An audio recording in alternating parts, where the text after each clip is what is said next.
Are you wondering what's going on in the real estate market in Austin, Texas? Well, you're not alone.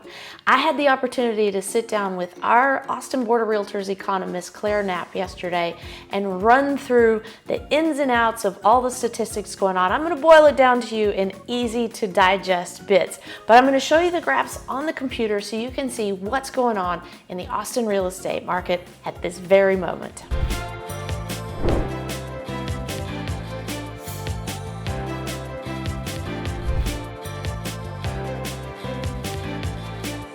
Hi, my name is Nicole Cooper. My team and I get calls and emails from people just like you needing help moving in and around Austin, Texas, and we absolutely love it. So whether you're looking to move today, tomorrow, or somewhere in between, give us a call, shoot us a text, or send us an email.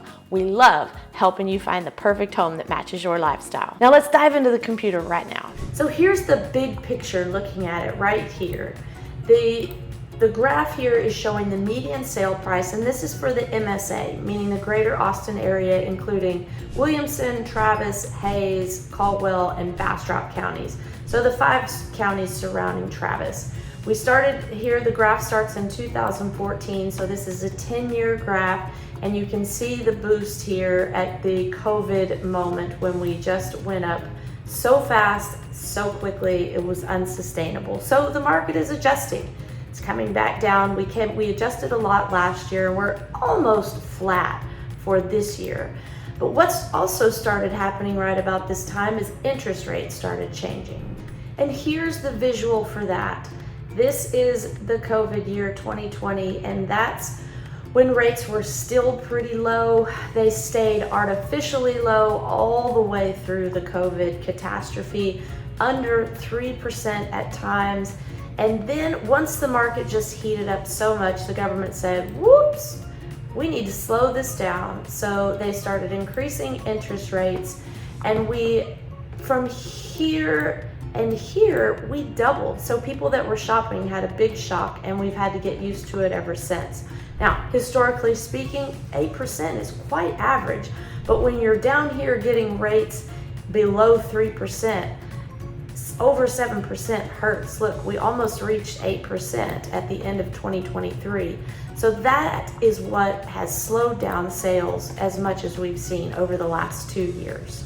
Now, we combine that with sellers' hesitancy to sell because they have those low interest rates. So now this graph has a lot of color going on for it, but basically what I want you to understand is this portion right here and below. All these people have interest rates below 5%. So that's 76% of mortgage holders in the United States have interest rates below 5% on their current house. So that's a huge deterrent for a lot of sellers to want to make a move and lose these low interest rates, especially the ones in this blue zone and light green zone. So here's the graph with the active listings.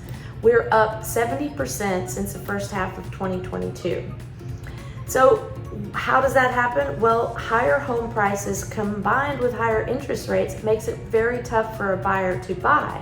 But interest rates are coming down, and there is a lot of inventory out there, a lot of competition. Buyers have a lot of leverage. It's a good time to buy. Yes, probably everyone's predicting interest rates to go down even some more. But right now, look at this inventory out there. If you've been hanging in the sidelines and you really want to buy something, this could be an ideal time to negotiate buy down points, repairs, concessions of all types, so that you can get into a great home for a lot less money. Here's today's interest rate. I currently am carrying a 7.125. Probably about time for me to do something about that. We're at 6.15 as of 2:25 this afternoon on a 30-year fixed. So rates are coming down. The Fed report is coming out next week. Probably going to come down maybe one more time before the end of the year. And then, who knows what'll happen as we come up to the election. But in historical terms, rates usually drop prior to an election. So let's wait and see. Just one more angle to look at. We've got the cost of living graph here that was put out by Austin ATX. Now, this line here, the United States, that's our baseline. That stays at 100. So we're comparing the nation versus the state versus the city. And you can look at this first line here. The overall tells the whole story. We're 129 compared to the United States. We're 29 points over, and Texas is 6 points under. So that gives you an idea of where we stand in the state, against the state, and then everything else is kind of within reason compared to the nation. The main outlier here is our housing piece. 89 points over what the national average is. The median house cost at the time this was printed, which was a few months ago, $575,000. Now keep in mind this is for the city of Austin. This is not for the greater MSA.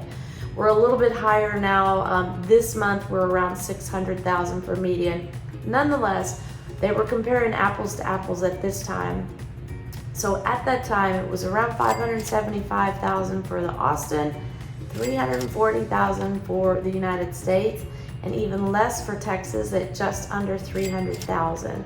So you can see how our housing dilemma, when we shot up over COVID, it is really putting a hurting on our purchasing power and the cost of living here in Austin. So overall, what does this mean? I think we're going to see a little flurry towards the end of the year of activity. People are tired of waiting, and rates are coming down. People are with very good credit and good terms and everything are getting some rates in the 5s. So that's good news for buyers. And then I think we're going to see it really pop in the spring. And then it depends what the government does with interest rates, who wins the election, et cetera, et cetera. Now, history has shown that once the election takes place and once everything settles down, everything is kind of status quo. It doesn't go crazy one way or the other.